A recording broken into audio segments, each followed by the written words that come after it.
Кошма Штатлары Пхеньянға қаршы жазаларны көрсеткенде, Русияле бағлы шіркетлер Шимали Кореяға ермайны кетіре. Бұның ақында ақ евдің темсілжесіне әсасланып Вашингтон Пост яза.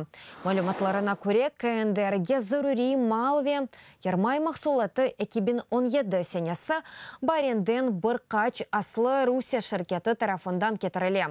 Ермай елет танклерінің Шимали Кореяға Владивостокве Русияның дегер лиманларындан йолай әділер. Вашингтон Пост мен басы шуақыта есе Дональд Трампның мемориеті Пхеньянға қаршы жазаларға қол тұтқан еді. Бөлелікнен Русия КНДРге Америка Кошма Штатлары тарафындан иқтисади басқы көстерілгені вақытында ярдым еті деп айта ақ евнің белгісіз қалмаға істеген темсілжілері.